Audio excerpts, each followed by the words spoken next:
Section 4 of The Light of Egypt, or the Science of the Soul and the Stars, Volume 2. The Light of Egypt, or the Science of the Soul and the Stars, Volume 2, by Thomas Burgoyne. Chapter 3. The Spiritual Interpretation of the 12 Houses of the Horoscope. As a sequel to the foregoing subjects, viz., the zodiac and constellations, we will add the spiritual interpretation of the 12 houses of a horoscope, which completes the truant expression of these celestial symbols of eternal truths. In revealing the mystery, we would impress upon the mind of the student that the order of the zodiac is the reverse of the external in its spiritual application to the 12 houses of the horoscope. As the 4 cardinal signs, viz., Aries, Cancer, Libra, and Capricorn, correspond to the 4 angles of a natal figure, it is our purpose to explain first the symbology of the 4 angles or cardinal points, believing the whole revelation will thus become clear and forcible. The 4 angles of the horoscope correspond to the 4 elements, the 4 triplicities, and the 4 cardinal points or epochs in the soul's involution from pure spirit to the crystallizing inert mineral state. The first angle is the ascendant or house of life. It is the eastern horizon and symbolized by Aries. Upon the interior, this first angle stands for the birth or differentiation of the divine ego as the result of the creative action or impulse of the deific mind. The ego rises upon the eastern horizon of celestial states, a glowing, scintillating atom of pure intelligence, an absolute eternal ego rising out of the ocean of infinite love. The south angle, meridian, or 10th house, pertaining to honor, etc., is symbolized by Cancer, the highest point in the arc of the soul's involution, as a differentiated atom of deity within angelic spheres. Having evolved the first dual expression of its, the ego's self, the twin souls, sensation and aspiration, or love and wisdom, the ego rests a while, radiant with celestial love and wisdom, and inspiring the divine breath of life. Again, the restless impulse of the creative purpose arouses the ego to further action. The culminating point has been reached, and now must begin an apparent downward course toward the western horizon. The 7th angle, or house of marriage, is represented by Libra, the balance, or point of equilibrium, where the 2 souls are still one, balanced upon the western horizon. The alluring temptations of material illusions draw the souls downward, and, divorced from their celestial state, the radiance of divine love becomes obscured until the twilight of consciousness of that former state is lost in the night of material conditions. This house signifies also law and open enemies, and Libra, justice. Sex is the law. The antagonism is surely too apparent to require explanation. The 4th angle, or nadir, the point opposite the MC, signifies the frozen north, and is symbolized by Capricorn, the crystallizing point in the soul's involution. It is death, inertia, that is crystallization of the soul's spiritual forces. It is the lowest point of the arc in the monad's downward journey. It is the night before the awakening of a new day upon a higher plane of existence. The remaining houses are the lights and shadows that fill out and complete the picture. Upon this, the first round of the cyclic ladder. The 12th house, symbolized by Taurus, represents the first expression of form of the human soul. It is matter in the most etherealized state. It is the trail of the serpent, the silent, secret, tenacious, negative principle that ultimately draws the soul down into the vortexes of gross matter and death. The 11th, or house of friends, whose symbol is Gemini, the twins, expressive of the first emanation of this sublime relationship, the dual attributes, love and wisdom, closest friends. It is sensation and aspiration, which enable the spirit to attain to the exalted state indicated by the 10th mansion. The 9th mansion of the celestial map is the house of science, art, religion, philosophy, etc., and its symbol is Leo, the heart with its emotions, love and longings and sympathies. Having evolved the twins and inspiring the divine breath of wisdom, glowing with deific love, the ego aspires to know, and all the sympathies of the soul are aroused. Dauntless and fearless, defying all opposition and consequences, the ego, is ready to sacrifice this angelic state and explore the boundless universe in pursuit of knowledge, and goes forth on its long voyage upon the ocean of infinite, fathomless love and wisdom. The 8th, or house of death and legacies, is symbolized by Virgo, the virgin wife, standing before the tree of knowledge of good and evil. Fascinated by the flattering prospects of greater power and wisdom, desire and sympathy draw the soul down into realms which lead to death and the beginning of a heritage of sorrow. The 6th, or house of sickness, menials, and sorrow, is symbolized by Scorpio.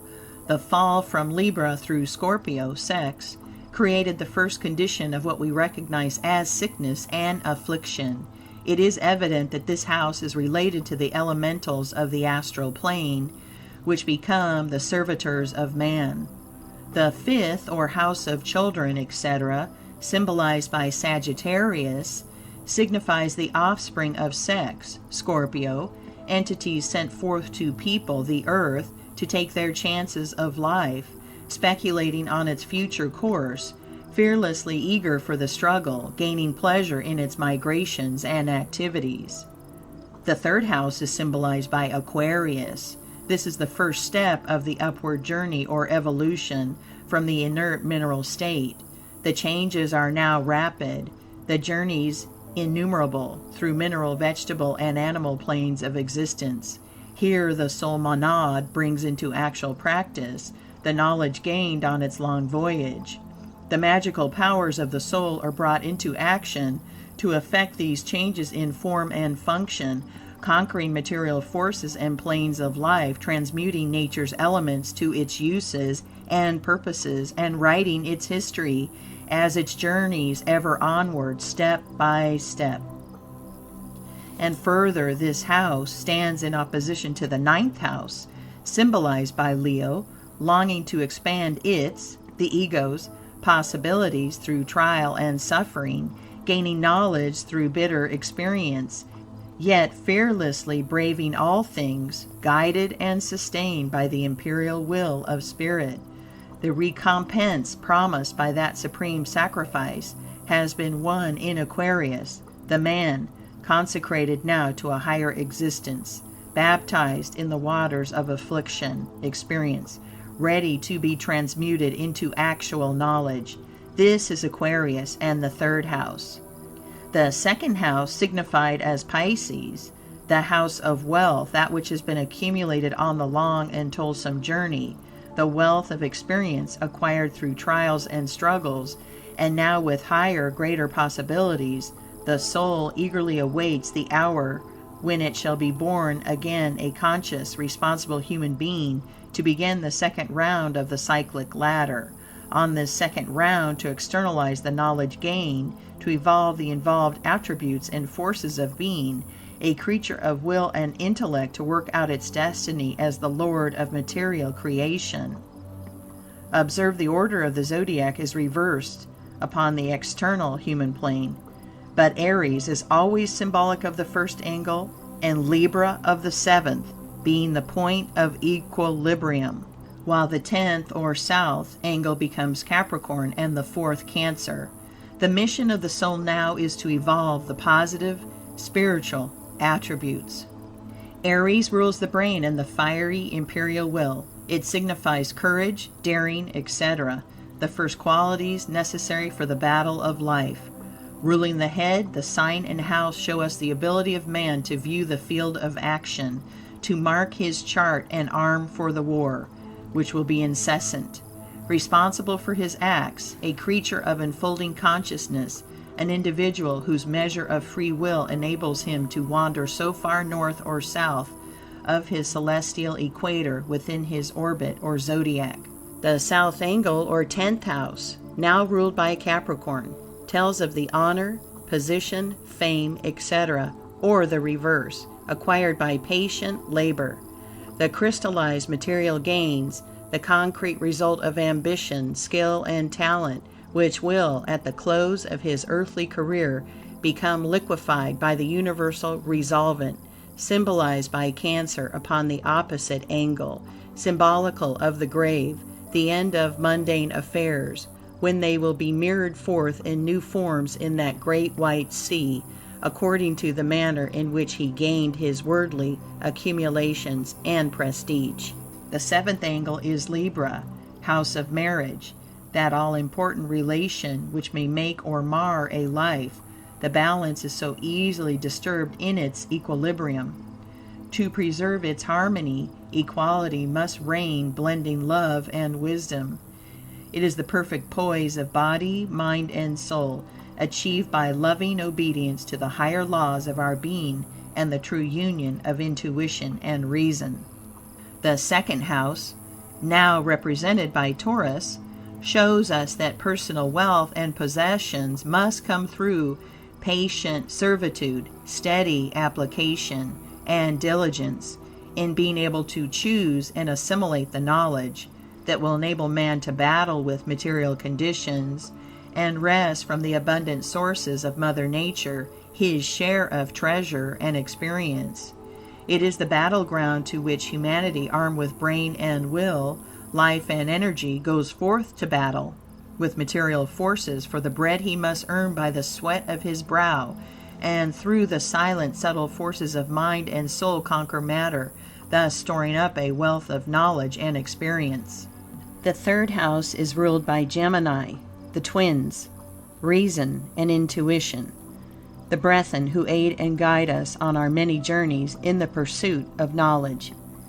As this sign governs the hands and arms and the executive forces of humanity, we see that the hands become the magical agents of mind, molding into outward form the ideas conceived in the mind, projecting these into the field of active life, that he may write a bright record in the book of life.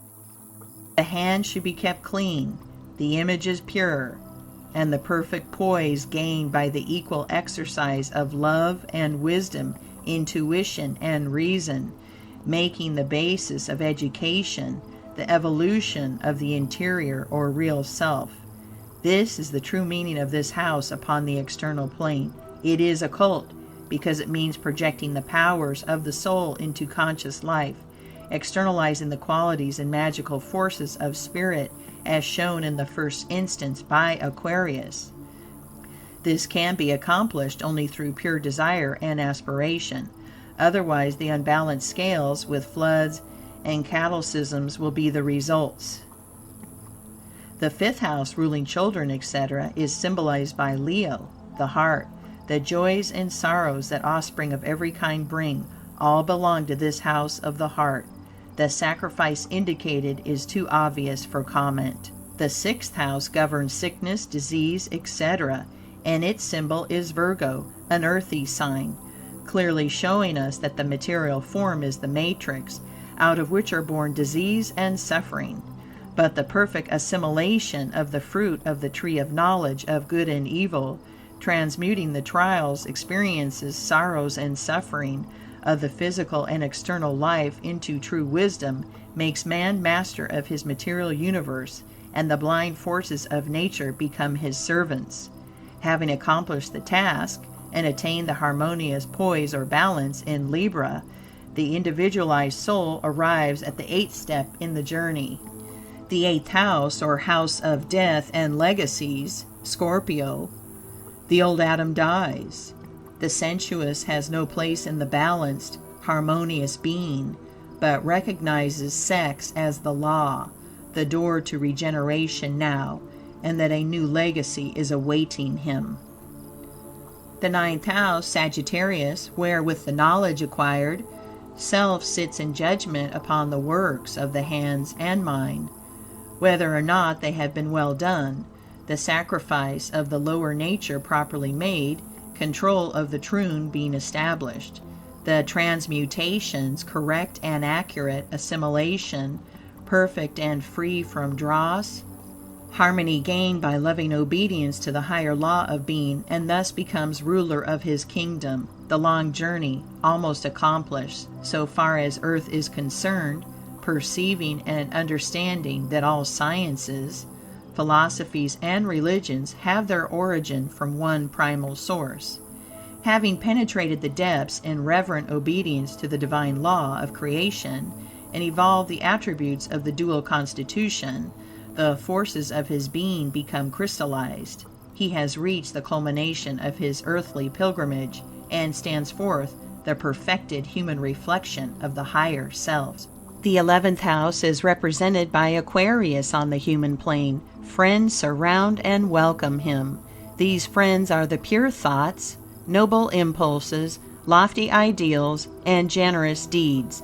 The bread cast upon the waters of life returns to nourish and sustain him in his encounter with the secret foes symbolized by the 12th house and Pisces. The idols, false ideas, and vampires of his own creation are to be cleansed and washed away by the waters of love, the universal solvent that is ever seeking to bring about change and new forms, born again of water, to make the round of the astral zodiac until, having again reached the equator of the ascending arc, where he is reunited to the missing half of his soul, the true friend of the Edenic state, the highest point in the arc of human progress won, the honor and glory of a perfected soul, the Lord and Master, the I am that I am, to rest in peace in the heart of infinite love and wisdom. End of section 4. Recording by Jill Preston. Section 5 of The Light of Egypt, or the Science of the Soul and the Stars, Volume 2. The Light of Egypt, or the Science of the Soul and the Stars, Volume 2, by Thomas Burgoyne. Chapter 4. Astrotheology. There is one species of divine revelation which has not and cannot be tampered with, one great Bible, which forms the starry original of all Bibles. This sacred Bible is the great astral Bible of the skies. Its chapters are the 12 great signs. Its pages are the innumerable glittering constellations of the heavenly vault, and its characters are the personified ideals of the radiant sun, the silvery moon, and the shining planets of our solar sphere. There are 3 different aspects of this sacred book, and in each aspect the same characters appear, but in different roles, their dress and natural surroundings being suited to the natural play of their symbolic parts. In fact, the whole imagery may be likened unto a play, or rather a series of plays performed by the same company of artists. It may be a comedy, or it may be melodrama, or it may be a tragedy, but the principles behind the scenes are ever the same and show forth the same divine oneness of nature, demonstrating the eternal axiom, one truth, one life, one principle, and one word, and in their fourfold expression is the 4 great chapters of the celestial book of the starry heavens. In this aspect, the visible cosmos may be represented as a kaleidoscope. The visible constellations, planets, and other heavenly bodies are the bits of colored glass, and deity, the invisible force, which keeps the instrument in motion. Each revolution produces a different pictorial figure, which, complete in its harmony of parts, is perfect in its mathematical proportions, and beautiful in its geometrical designs. And yet each creation, each form, and each combination of forms are produced by the same little pieces of glass, and all of them, in reality, are optical illusions, i.e., natural phenomena which deceive the physical senses. So it is with cosmic nature. It must not, however, be supposed, because of this perfect and continual illusion of nature's playful phenomena, that all visible creation is purely an illusion of the senses, as some cranky metaphysicians would have it, because this is not so. Going back again to our kaleidoscope, we can clearly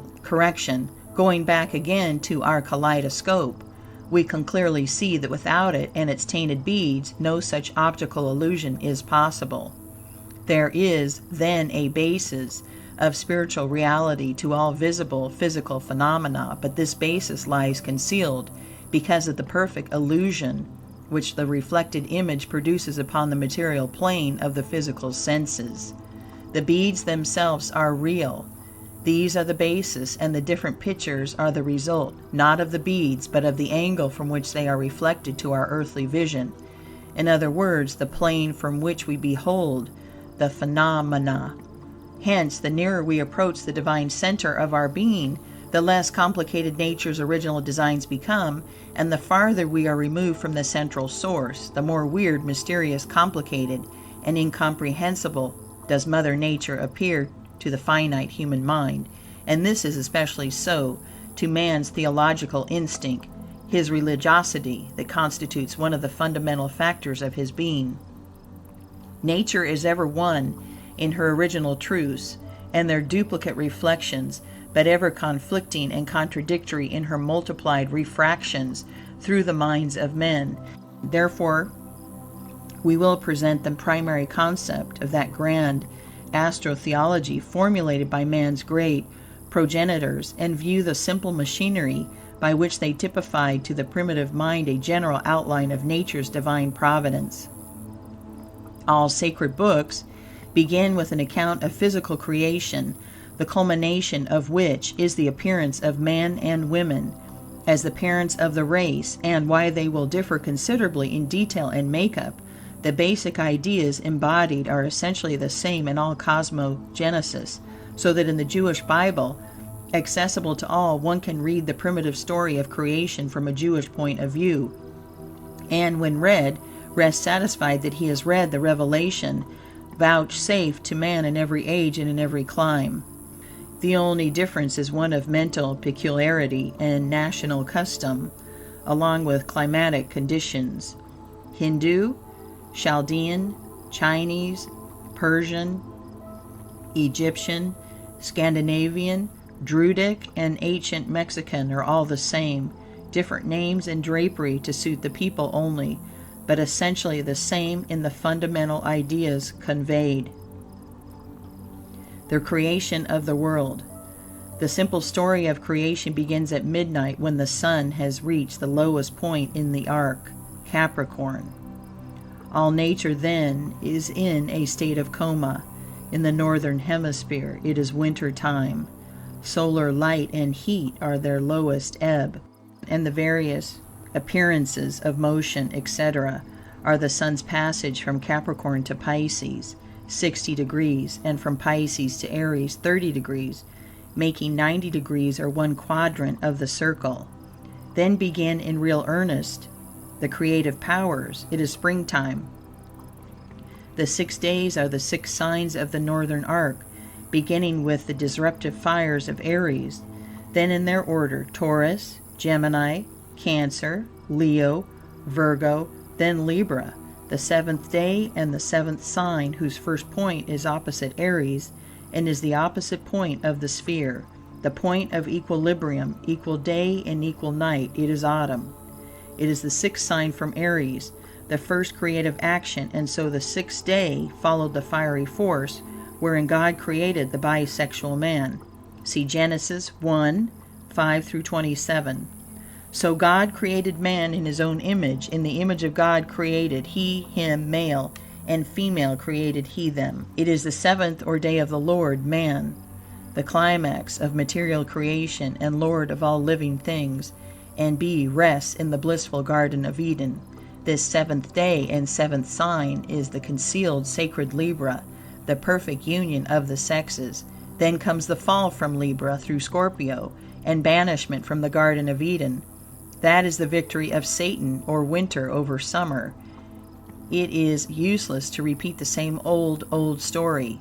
The yearly journey of the sun around the constellated dial of deity is the astro basis of all primitive cosmology. The scheme of redemption. In addition to the creation of the world and the fall of man through sin, we find all people in possession of a grand scheme of redemption, and, like the former, we shall find them all essentially the same. They all require a mediator between the angry God and disobedient man, and they all require that this mediator shall be divine or semi-divine. Nothing less can satisfy deity's demands, or rather, let us say man's own carnal imagination. It is simply another turn of our cosmic kaleidoscope, and behold, the actors have changed. Capricorn becomes the stable of the goat, in the manger of which the young Savior of the world is born. As a type of all, we will take the gospel Savior. It is again midnight. The sun enters the sign Capricorn on the 21st of December. This is the lowest point of the arc, south, and for 3 days he is stationary or in darkness.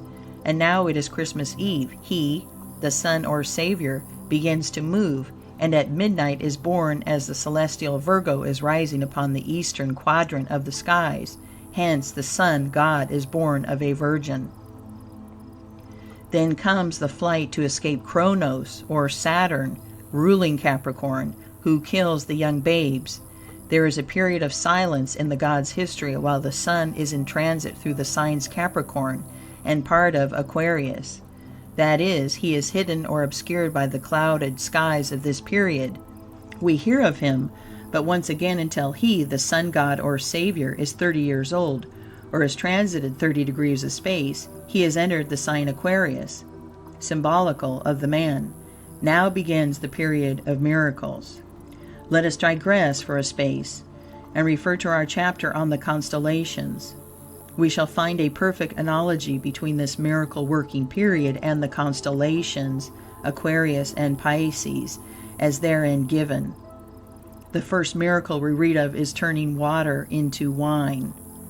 This may be seen in a threefold aspect. The sun god changes by his life forces the waters of winter into the rich vintage of the harvest, where the virgin, Virgo, mother, again appears.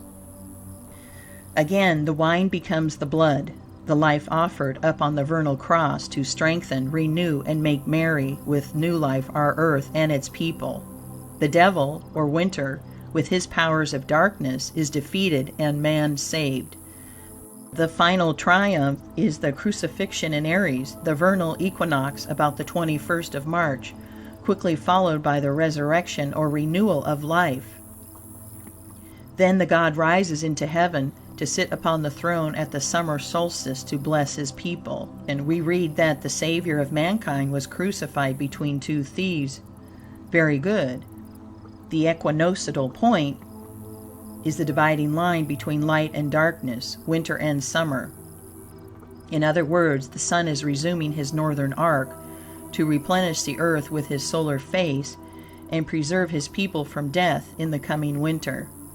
The life of a Buddha, a Krishna, or a Christ are all found in their completeness in the life of Horus, while the Father, Son, and Holy Ghost are Isis, Horus, and Osiris.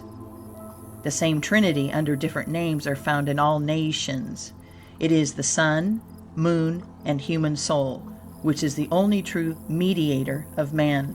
There is another version of this celestial crucifixion, wherein the sun god Savior, after the supper of the harvest in Virgo, is crucified at the autumnal equinox upon the equator. We read that he was dying from the 6th to the 9th hours, 3 hours, 3 signs, or from the 21st of September to the 21st of December, when he is laid in the tomb. This is the lowest point of the sun's journey in the southern hemisphere, and darkness holds the balance in our northern hemisphere. The 3 days in the tomb are the 3 months or 3 signs before the vernal equinox, or the resurrection, the rising out of the south to bring salvation to the northern portion of our earth. We have now only to glance over various diverging lines of the same cosmology and the same redemption. All these allegories typified truths. They all teach the initiate the mysteries of creation, of man's destiny, and his necessary cycle of material probation. Some of the most beautiful parables may be read in this light. Abraham and the story of his wanderings in the deserts of Asia Minor, of Lot and his unfaithful wife, are to be seen still written in the heavens. Hagar and Ishmael are still there. So also are Esau and his brother Jacob, the story of Joseph and his brethren, of Samson and his 12 labors. This is the same beautiful story. The sun, shorn of his glory or solar force at the autumnal equinox, stands upon the equator between the two pillars of the temple, or light and darkness, and pulls down the temple, or signs, into the southern hemisphere.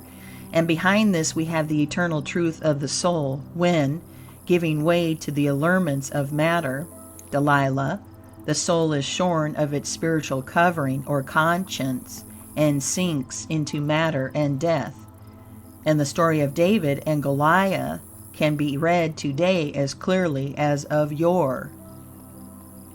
They are eternal, spiritual verities of human nature, and record not only the history of the human race, its mutations and transmutations, but of the individual man and the suffering and delusive joys of his material life.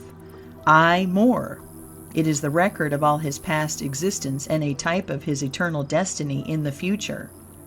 Another turn of our cosmic kaleidoscope, and lo, the scene changes, the play extended, the angles greater, caused by the revolution of our solar parent through his celestial zodiac.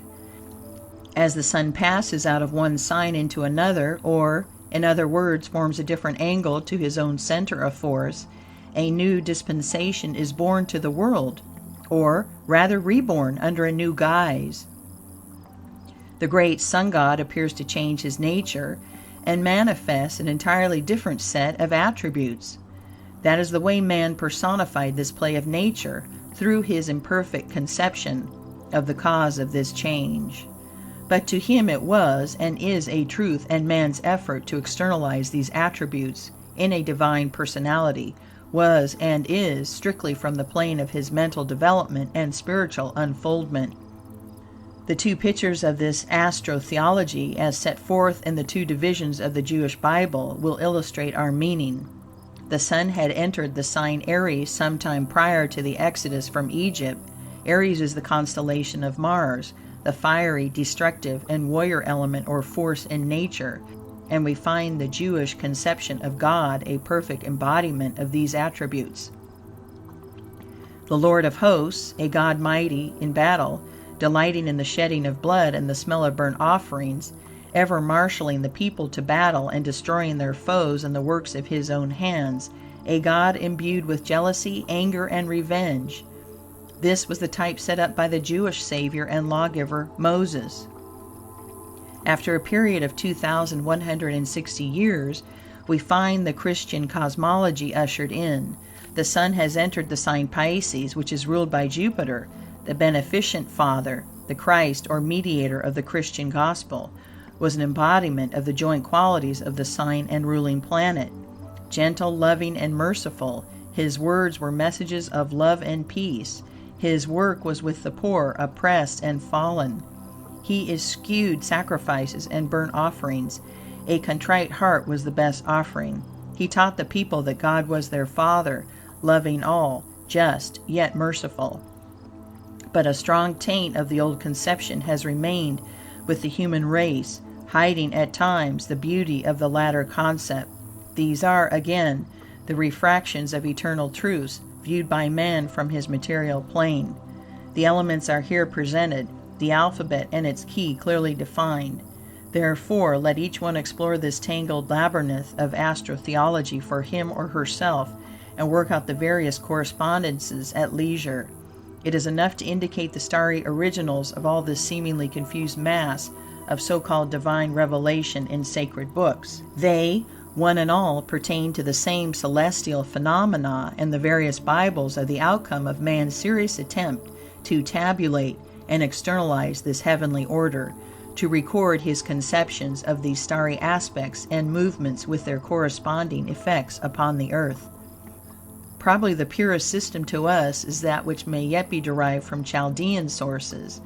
This, sacerdotal caste were the most perfect in their astral conceptions and complete in their symbolic system of recording. And if the great work found in King Sargon's library in 70 tablets is ever translated, it will prove of priceless value to the student of these weird but sublime astrological mysteries. In conclusion, as we reflect upon the fourfold aspect of the subject that we have presented in outline in these pages, the whole imagery passes in review before the mental vision. We see that the radiant constellations of the heavenly vault, with the beautiful reflection and counterpart, the shining zodiac, are the two halves of the great cycle of necessity, the spiral of eternal universal life, which binds the whole into unity and unity into infinity. It is the grand scheme of creative life. The seven principles of nature or divine activities are the forces producing the phenomena within seven angelic states, seven kingdoms, and by seven planets upon the external plane, the planets being the passive mediums of the positive spiritual forces.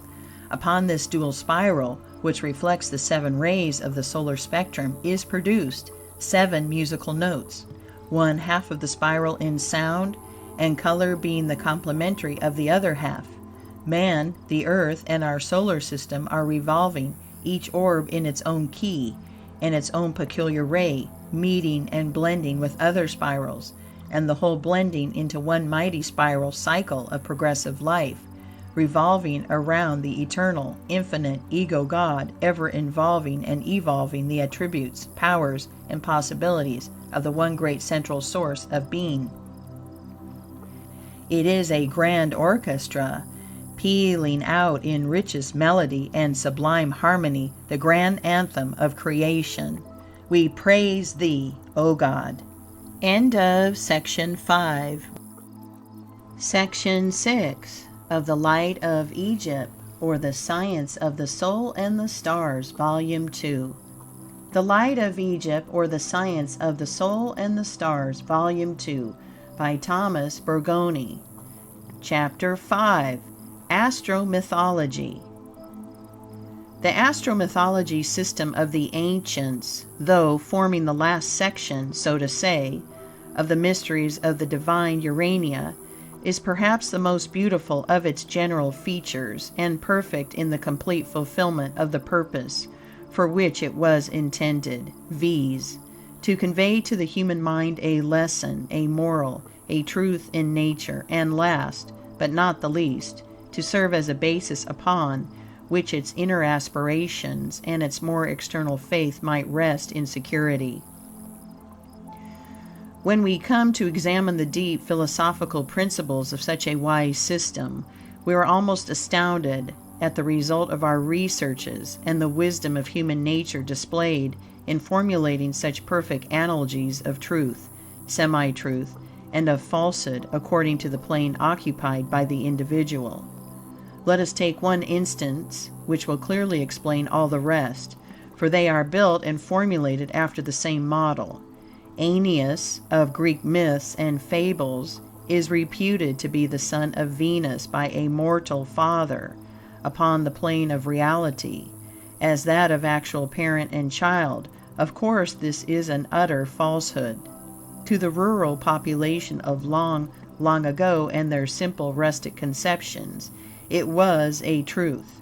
Why so? Because they believed it, and to them it taught the required lesson of obedience to the powers that be. But if in reality it was a falsehood, how can it become a truth by the simple addition of acceptance and belief? Because it possessed a metaphysical truth, though not a physical one in the sense accepted. Aeneas, son of Venus, whose history is so beautifully preserved by the immortal Virgil, was, metaphysically speaking, son of the goddess, because he was, in his astral and magnetic nature, ruled and governed by Venus, born under one of her celestial signs, and when she was rising upon the ascendant of the house of life, even as Jesus Christos was born of a virgin, because Virgo was rising at his birth. Thus Aeneas was, in strict metaphysical reality, a son of Venus. Having satisfied the rural mind, which thus unconsciously accepts an absolute truth under a physical disguise, the metaphysical thinker. The philosopher also accepts the same fable, knowing and realizing its more abstract truth. But again, we are met with the objection that such a truth is only apparently a truth, i.e., on the plane of embodied appearances, and naturally the question arises, where, if at all, is the real truth of the mythos? That truth which is beyond the mere metaphysical thinker and commonplace philosopher, the truth which the initiates recognize, where is it? That truth lies far beyond the purview of astral mythology. It is connected with the center of angelic life.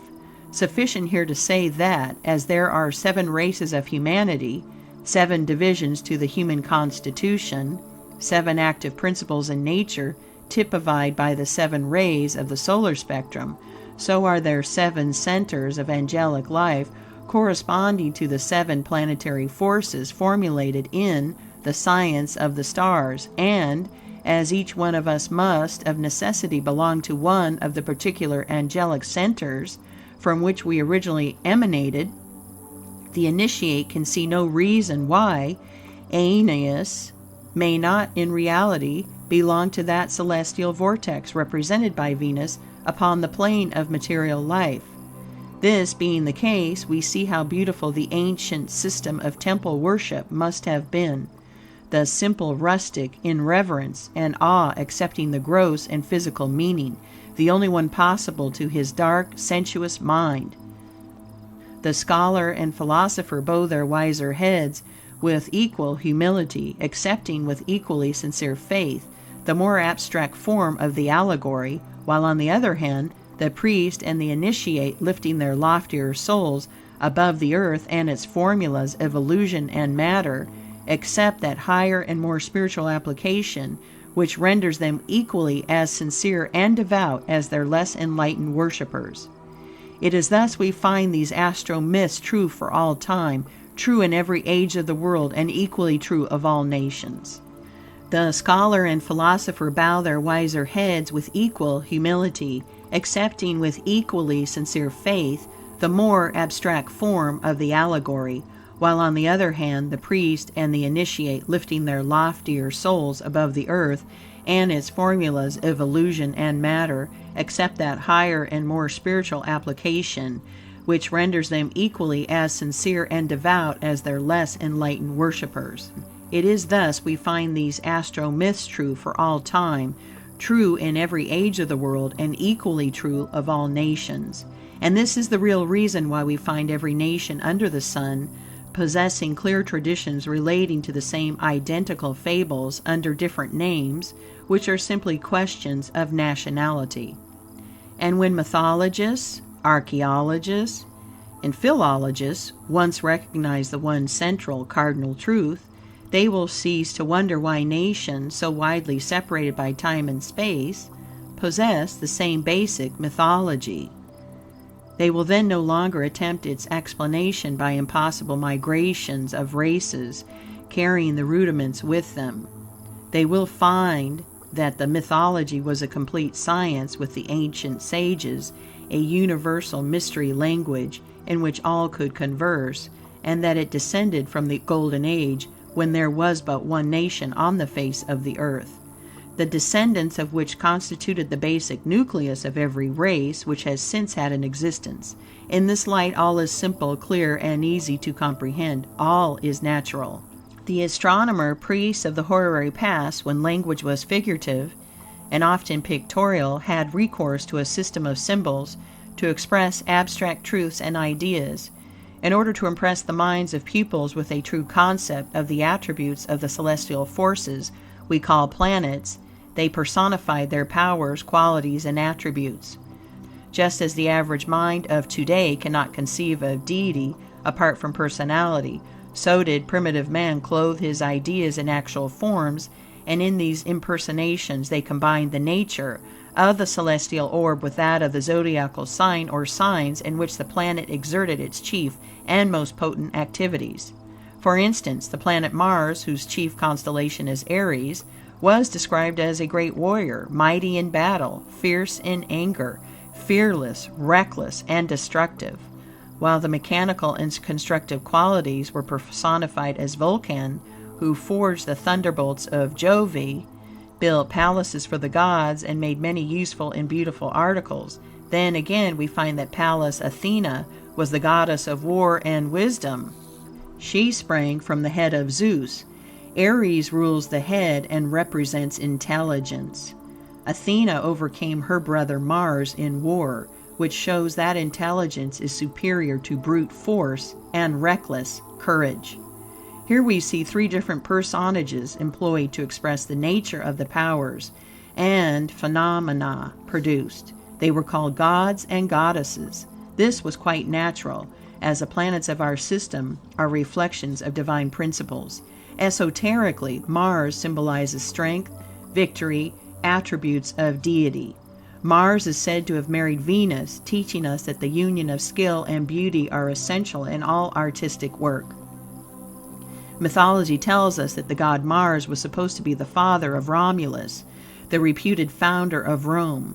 Romulus displayed many characteristics of the planet. The mythos is no doubt a parallel to that of Aeneas. Rome was founded when the sun in his orbit had entered the sign Aries, and Mars was the god most honored by the Romans. In time, with the degeneration of human races and their worship to the rural mind, the subjects of the mythos became actual personalities endowed with every human passion and godlike attribute, the former characterizing the discordant influence of the heavenly bodies upon man. Ga, Rhea, and Ceres, or Demeter, Greek, represent the triune attributes of Mother Earth. Gaia signifies the earth as a whole, Rhea, the productive powers of the earth, and Ceres utilizes and distributes the productive forces of Rhea. In the charming story of Eros, divine love, son of Mars and Venus, he, Eros, we are told, brings harmony out of chaos. Here we see the action of Aries and Taurus, ruled respectively by Mars and Venus. The beautiful myth of Aphrodite, born of the sea foam, is Venus rising out of the waters of winter to shine resplendent in the western skies at evening, and typifies the birth of forms, as all organic forms have their origin in water. In all lands, the sun was known under various names, typical of solar energy, especially in reference to the equinoctial and solstitial colors. Henry Melville, in his valuable work Veritas, says no reliance can be placed upon ancient dates either of Europe, Asia, or anywhere else, and he conclusively shows that such dates are astro-Masonic points on the celestial planisphere, the events recorded being, as it were, terrestrial reflections of the celestial symbols. To attempt to wade through all the various systems of mythology and explain each in its proper order would be to write a large encyclopedia upon the subject.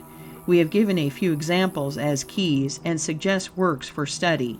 We have here given the real key, and the student must fathom particulars for himself. The chief work and most valuable in its line is Ovid's Metamorphoses. The next, also the most valuable in its line, is the Mythological Astronomy of the Ancients, with notes. These latter are the gist and constitute the real value, by S.A. McKay. And last, and perhaps in some sense not the least, is the Wisdom of the Ancients, by Lord Bacon. This is published in Bacon's Essays.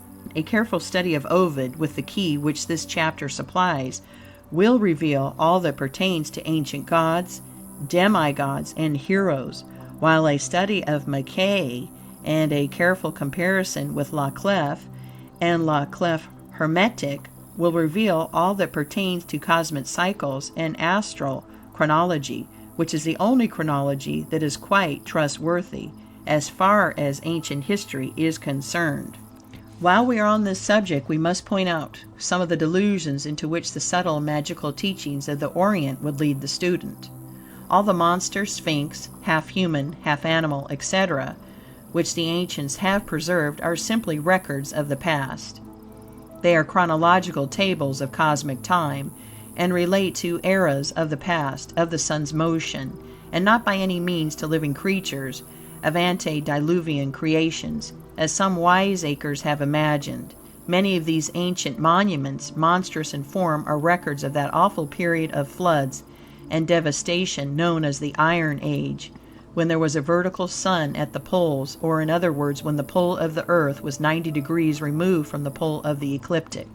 To those who can read aright, every lineament tells as plainly as the written word of history of that awful past, marking the march of time, recording the revolutions of the sun in his orbit of 25,920 years, and relating with wonderful accuracy the climatic changes in their latitudes, which took place with each revolution of the sun and corresponding motion of the earth's pole of less than 4 degrees. All the greater myths of the dim past were formulated to express cosmic time, solar and polar motion, and the phenomena resulting therefrom. These monuments of antiquity prove that the ancients knew a great deal more of the movements of heavenly bodies and of our planet than modern astronomers credit them with.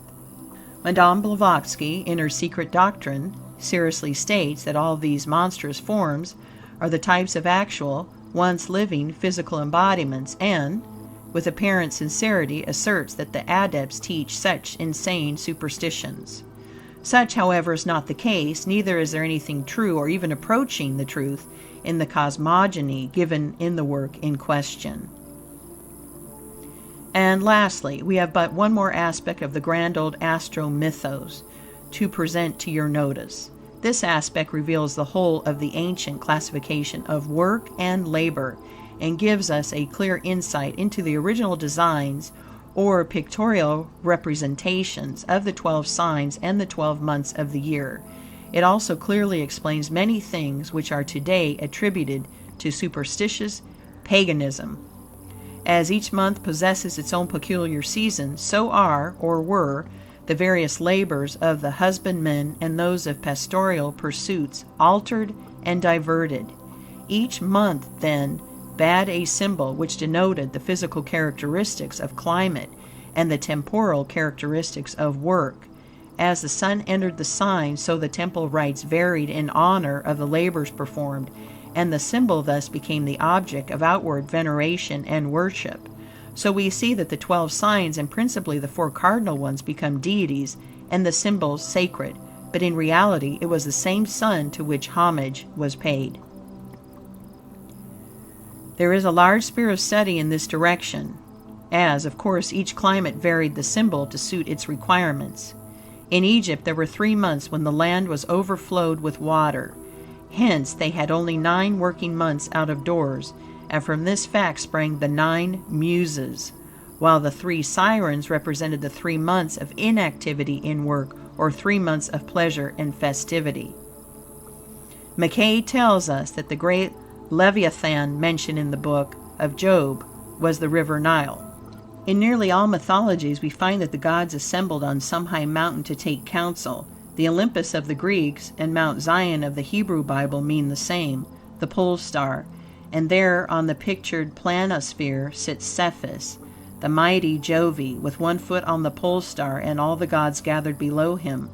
The pole star is the symbol of the highest heaven.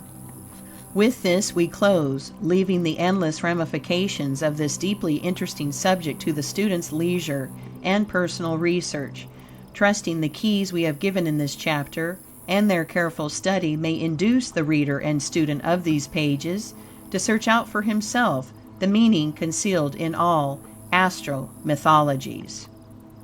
End of section 6. Section 7 of The Light of Egypt, or the Science of the Soul and the Stars, Volume 2. The Light of Egypt, or the Science of the Soul and the Stars, Volume 2, by Thomas Burgoyne. Chapter 6. Symbolism. At this point of our study, it is necessary to make a halt, and, before proceeding further, to attempt to formulate and realize that which, so far, we have been pursuing. First, then, we have passed in review the zodiac, and then the constellations. From this, we mentally surveyed both astrotheology and astromythology, and now, It is our first duty to realize these in their real significance, and this consists in a clear comprehension of the grand law of correspondences. What is this law? It is the law of symbolism, and symbolism, rightly understood, is the one divine language of Mother Nature, a language wherein all can read, a language that defies the united efforts of both time and space to obliterate it, for symbolism will be the language of nature as long as spirit expresses itself to the divine soul of man. No matter where we turn, nor where we look, there is spread out to our view a vast panorama of symbolic forms for us to read. In whatever form, angle, or color they present themselves, the true student of nature can interpret and understand their symbolic language aright. It has been by the personification of nature's symbols that man has become ignorant of their language.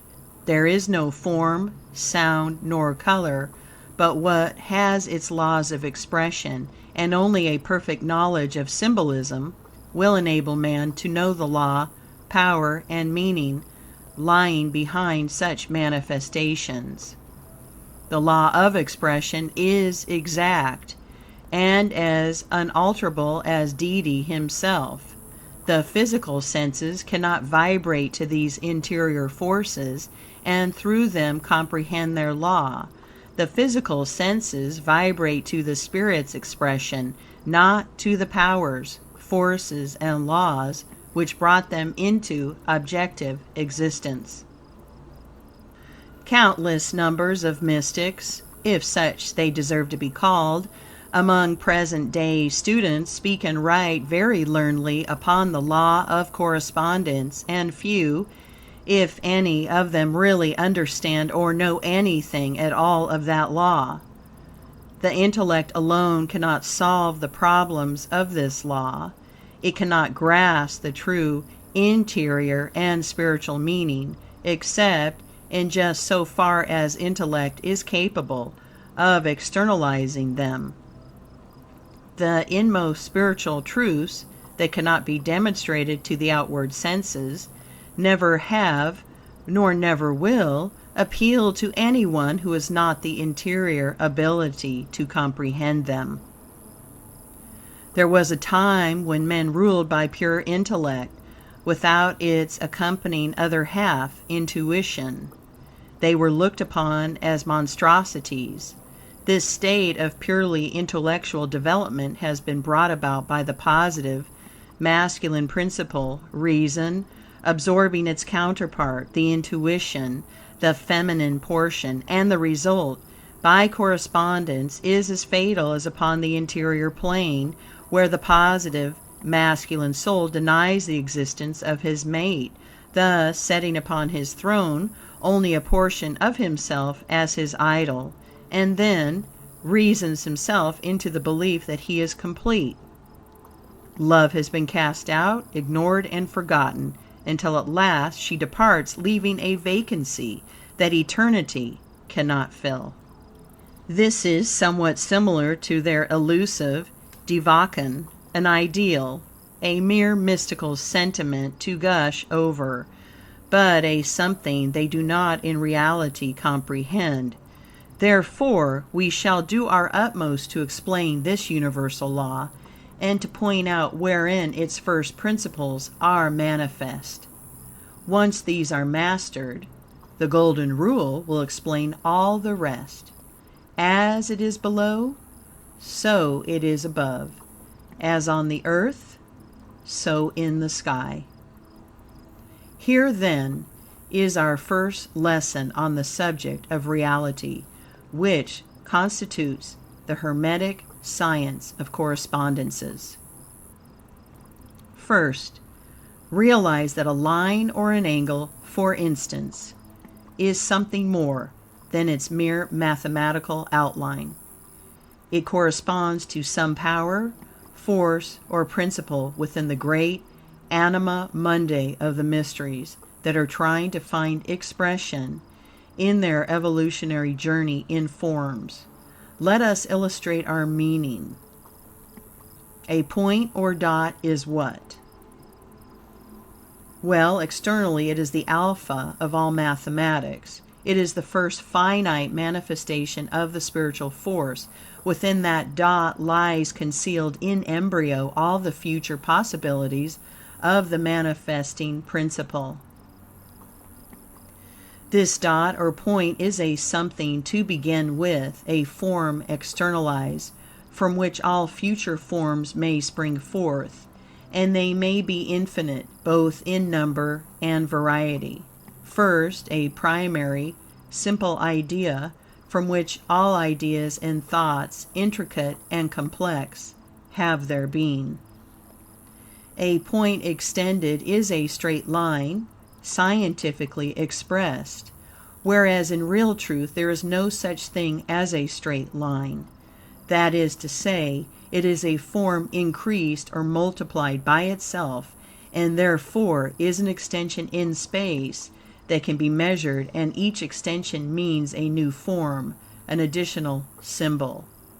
It has taken on new aspects, new relations, hence contains the second principle of mathematics, so to say. But besides being points, they are symbols. They are principles in nature as clearly related to each other as the leaf and the stem of plant life.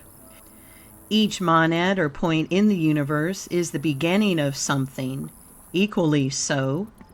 It is also the termination of its own forces in that particular action, and will remain inert until it becomes acted upon by something else. A point, then, is a primary, simple idea, a straight line. An angle is the same idea, rendered greater and more complex, and refers to the same forces upon a different plane. And the more we multiply the angles, the more complex and far-reaching becomes the symbol, and the more numerous and diverse becomes its planes of action. Here we will introduce an example. A trine represents three forces or angles, and when united form a trinity, hence harmony. Its apex, when above, is celestial, therefore represents the male forces of spirit. A trine reversed also represents the same forces, with its apex in matter, hence it is negative. In these two complex ideas, clearly represented by these symbols, we have all matter and spirit, and yet they are but extensions of our point in space, rendered far-reaching and complex by the position and the number of angles presented. Let us turn the key once again, and we find that both spirit and matter possess the same outline in their primal concept, except reversed, polarized. Let us unite these two trines, and we have a still more potent form, a symbol almost infinitely complex. We have spirit and matter united, or rather, three rays of force, positive meeting three rays of force, negative at a given point. Thus, we have 6 points, also 6 sides, the ultimate of which is a cube. All are now equal. It is the first force of a crystallization, creation of matter. Once again, let us turn the key, and we have our two conceptions in a metaphysical sense. The trine, with its apex above, is as the trine with its apex below. Both the same in form, yet vibrating to very different planes, and a very different language is required to read and interpret their meaning aright. The spiritual, or the trine, with its apex above, draws its influence from the celestial, and as it condenses and takes on form in the trine of matter, it transmits this same divine force through its apex, which points below to matter. The double trine is found upon every plane, obeying the divine law of correspondences. It is in this sense called Solomon's seal, because it is the grand hieroglyphic of the Hermetic law. As it is above, so it is below. As on the earth, so in the sky. To continue this line of reasoning or speculation, let us say, would lead us beyond the firm basis of human reason. It would escape the grasp of intellect, to which I am compelling this course of instruction to bend. But it would never take us beyond the real limits of the universe, yet, not to extend our investigations, we would ever remain in the lower trine, in the realms of effects, and lose sight entirely of the trine of spirit, from whence originated the force and potency in the form of matter. Therefore it is that the science of symbolism has been evolved and formulated. The symbols, the manifestations, are ever present, and the study of effects will, to a developed soul, suggest the cause, the nature of the principle back of it, as well as the law which would produce such effects. Such is the science of symbolism, and it bounds and binds back into a religio-philosophical system, each class of symbols and each plane of manifestation, as securely as modern savants have divined the province of chemistry, magnetism, and mathematics, and, so far, these bounds are useful. But it is only a question of time and space, after all, because, when resolved back, or let us say, evolved up into their abstract principles, chemistry, magnetism, and mathematics are purely arbitrary terms to express special features of the same one eternal thing or science, which is existence, and it, in turn, is consciousness. Not that external consciousness of existence, not that knowledge and love of living, but that interior conscious correction. But it is only a question of time and space, after all, because, when resolved back, or, let us say, evolved up into their abstract principles, chemistry, magnetism, and mathematics are purely arbitrary terms to express special features of the same one eternal thing or science, which is existence, and it, in turn, is consciousness. Not that external consciousness of existence, not that knowledge and love of living, but that interior conscious knowledge, which tells us why and how we exist, by what force and power we are sustained and permitted to obey and carry out the law of mediumship, reception and transmission, attraction and repulsion, spiritual and material, that ultimately blend and become as one, the double trine, and united with the divine ego of its being, becomes complete. 7. The perfected number of form. The sum total, then, of all, and the value it may possess to the individual, is measured by his ability to perceive. For there is nothing external that is not in some sense mental, and there is nothing mental that is not in some sense spiritual. The sides of the triangle, physical, mental, and spiritual, and the apex where meet the mental and spiritual, forms the center of contact to higher trines in realms above. Where mind is not, there are no symbols, no ideas, no manifestations. The spirit has not yet reached that point in its evolutionary journey where it can yet crystallize its projected force, power, or ideas into forms, for everything that is the outcome of divine thought, and expresses within itself the symbol of its being. This is the arcana of the law of correspondences. Remember the above teaching, because upon its full comprehension rests the ability to read symbols aright. It will aid the soul to fully realize that the vast universe is but the mental image of the Creator, that there is no such thing as manifested existence apart from mind, and consequently, the infinite worlds that float securely in space, blushing and scintillating with light of life and love of the Father, revealing to mortal minds some faint conception of the awful resources and recesses within Nature's star-making laboratory, are but the scintillating reflection of life, the reactions of mental phenomena.